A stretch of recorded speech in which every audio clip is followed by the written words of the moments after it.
తల్లిదండ్రులు కావాలని మీ కలను సాకారం చేసుకోండి. ఓఎస్ఎస్ ఫర్టిలిటీ వారి తక్కువ ధర సంతానోత్పత్తి చికిత్సతో అపాయింట్మెంట్స్ కొరకు కాల్ చేయండి 7825893604. సినీ లవర్స్ ని ఆకట్టుకునేందుకు ప్రతి వారం పదుల సంఖ్యలో సినిమాలు రిలీజ్ అవుతున్నాయి.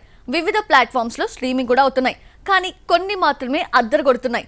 ఆడియన్స్ కి సరికొత్త థ్రిల్ ని అందిస్తున్నాయి.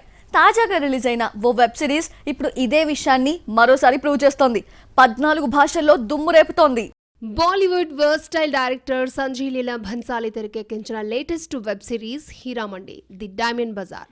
మనీషా కొయిరాలా, ఆదిత్యరావు హైదరీ, సోనాక్షి సిన్హా, రీచా చద్దా, షర్మిన్ సెగల్, సంజిత షైక్ కీలక పాత్రలో నటించిన ఈ ప్రాజెక్ట్ నెట్ఫ్లిక్స్ లో 14 భాషల్లో స్ట్రీమింగ్ అవుతోంది. భారీ బడ్జెట్ సినిమాలకు ఏమాత్రం తగ్గకుండా అత్యంత అద్భుతంగా ఈ వెబ్ సిరీస్ ని తెరకెక్కించాడు భన్సాలి.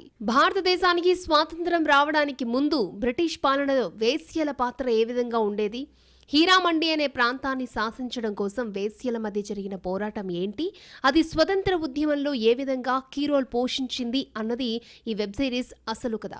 మొత్తం 8 ఎపిసోడ్స్గా ఉన్న ఈ వెబ్ సిరీస్లో ఏ ఎపిసోడ్కు ఆ ఎపిసోడ్ చాలా స్పెషల్. భారత స్వతంత్ర పోరాటానికి హీరామండిలోని వేశ్యలు నవాబులకు అమ్ముడుపోయి ఆర్థిక వనరులను సమకూర్చడాన్ని గొప్పగా చూపించే ప్రయత్నం చేశాడు డైరెక్టర్. సెట్లు, జ్యువెలరీ, కాస్ట్యూమ్స్, భారీ బడ్జెట్ ఈ ప్రాజెక్ట్కి మరో ప్లస్ పాయింట్. మొత్తానికి సంజయ్ లీలా భన్సాలి తెరకెక్కించిన ఈ ఫస్ట్ వెబ్ సిరీస్ లాంగ్ రన్లో ఎలాంటి రికార్డ్స్ని క్రియేట్ చేస్తుందో చూడాలి.